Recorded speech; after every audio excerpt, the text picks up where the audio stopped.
Hello, पंडित GS के channel में स्वागत है दोस्तों। आज का टॉपिक है इंडियन कॉन्स्टिट्यूशन का आर्टिकल नंबर 30।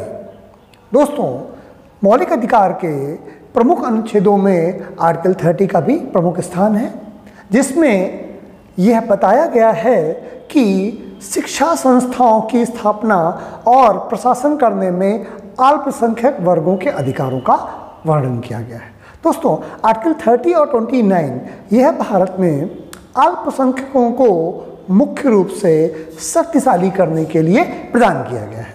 दोस्तों, आर्टिकल 30 जब ये बात कहता है कि शिक्षा संस्थाओं में अल्पसंख्यकों को विशेष अधिकार प्राप्त होंगे, तो सबसे पहले हमें ये जान लेना जरूरी है कि भारत में अल्पसंख्यकों की क्या स्थिति है। क्या भारत के संविधान में कहीं पर भी माइनॉरिटी या अल्पसंख्यक वर्गों का कोई परिभाषा दी गई है या अल्पसंख्यक वर्ग की कोई परिभाषा दी गई है? तो दोस्तों, भारतीय संविधान में कहीं पर भी अल्पसंख्यक वर्ग की कोई परिभाषा नहीं दी गई है।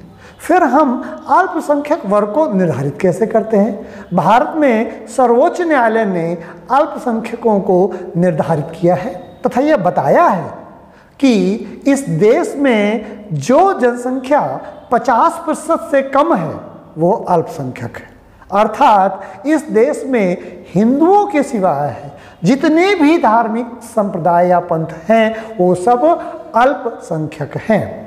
दूसरी बात, तीसरी बात, जो ये अल्पसंख्यक हैं इनको क्यों विशेष अधिकार दिए गए? मैंने पहले बताया था कि जो सेकुलर स्टेट है उसमें दो प्रमुख चीज़ें जो आर्टिकल 25 से लेकर के वो मैं 30 तक हर बात हर अनुच्छेद में के एक्सप्लेनेशन में मैं इस बात को कोट करता हूं कि सेकुलर स्टेट की दो प्रमुख जिम्मेदारियां हैं, वो है न्यूट्रलिटी और इम्पार्शियलिटी।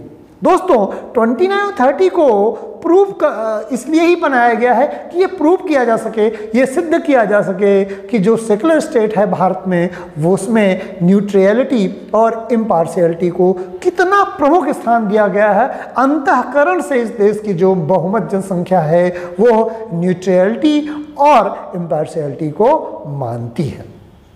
दोस्तों, इसके लिए 30 में बात कही गई है कि धर्म या भाषा पर आधारित अल्पसंख्यक वर्गों को अपनी रुचि की शिक्षा संस्थाओं के स्थापना का अधिकार दिया गया है। दोस्तों, पहली बात हमने पिछले आर्टिकल नंबर 29 में भी बताया था कि अल्पसंख्यक कौन होगा, इसका निर्धारण दो तरीके से किया जाएगा। एक तो धार्मिक आधार पर अल्पसंख्यक और दूसरा भाषाई आधार पर अल्पसंख्यक।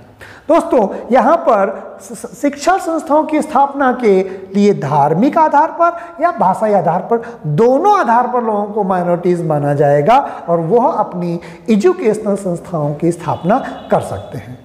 एजुकेशन से मैंने पिछले अनुच्छेद में बताया था, पिछले वीडियो में बताया था कि एजुकेशन मनुष्य के मस्तिष्क पर बहुत गहरा प्रभाव डालती है।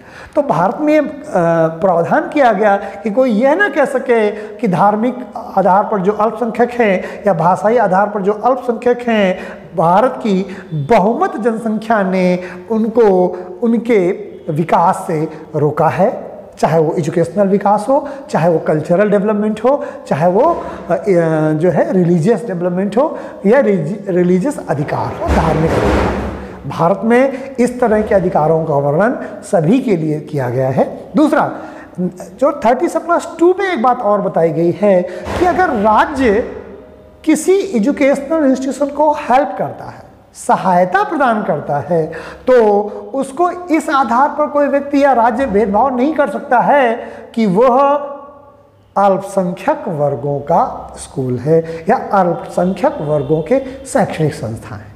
यानी इस बात की व्यवस्था भी कर दी गई है कि भले ही आप राज्य उसे किसी अल्पसंख्यक शैक्षणिक संस्थान को एड देता है, सहायता प्रदान करता है, मदद करता है, लेकिन इसका मतलब ये नहीं है कि इसकी वजह से जो अल्पसंख्यक संस्थान है, चाहे वो भाषाई आधार पर हो चाहे धार्मिक आधार पर हो, उन अल्पसंख्यक संस्थानों पर राज्य कोई इस आधार पर भेदभाव कर लेगा कि उसे वो पैसा तो दे रहा है, इसलिए माइनॉरिटीज़ को उन जो विशेष अधिकार दिए गए हैं एजुकेशनल इंस्टीट्यूशन पर वो उसे छीन लेगा। लेकिन एक व्यवस्था की गई है। क्या व्यवस्था की गई है बच्चों?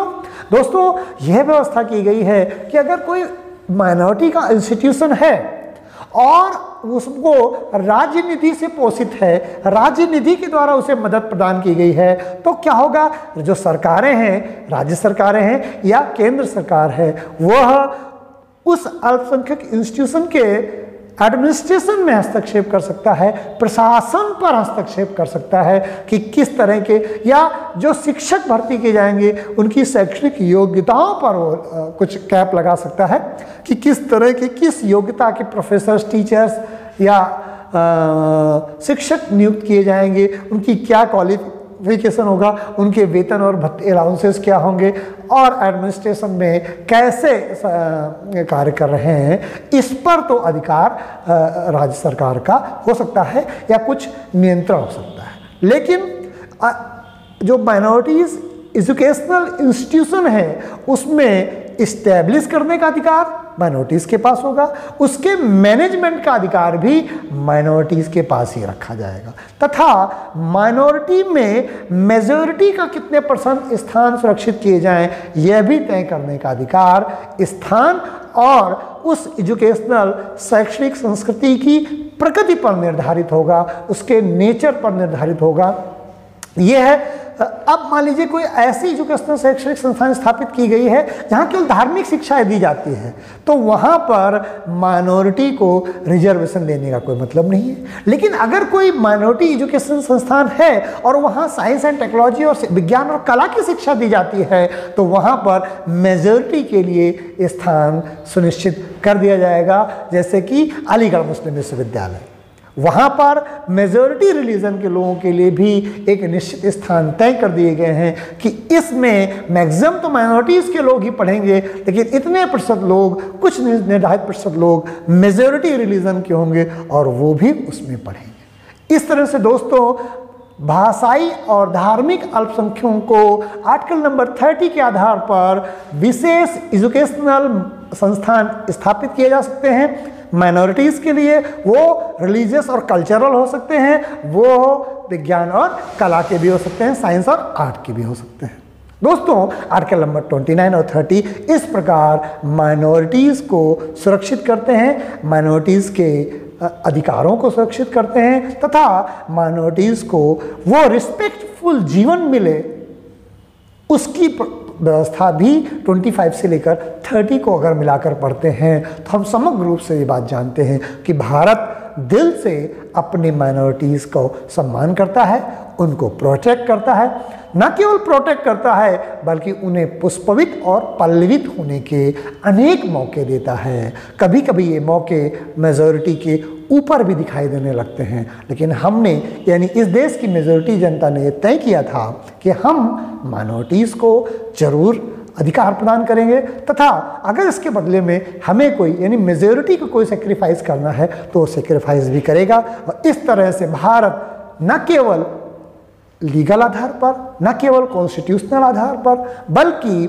इमोशनली भी, रिलीजियसली भी माइनॉरिटीज़ का समर्थन करता है, उनका सम्मान करता है। दोस्तों, इंडियन कॉन्स्टिट्यूशन में मैंने आर्टिकल नंबर 30 को कंप्लीट किया है।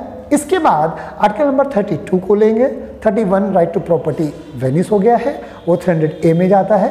तो 32 को लेकर के रिट्स बताएंगे। कोशिश करूंगा मैं रिट्स को, अलग अलग रिट्स को समझाऊं, भले ही उसमें 5 लेक्चर मुझे लेने पड़े, बट आपको रिट्स आसानी से समझ में आ जाएंगे, क्योंकि रिट्स मौलिक अधिकार का सबसे इंपॉर्टेंट टॉपिक है। B.R. अम्बेडकर जी ने कहा था कि अगर भारत के संविधान में उन्हें एक अनुच्छेद चुनना पड़े तो वो मौलिक अधिकार को चुनेंगे, सॉरी, वो आर्टिकल नंबर 32 को चुनेंगे। इसलिए बहुत इंपॉर्टेंट आर्टिकल है, मैं उन्हें आगे वाली सीरीज में लाने का प्रयास करूँगा। दोस्तों, आज का टॉपिक मैं यहीं समाप्त करता हूँ।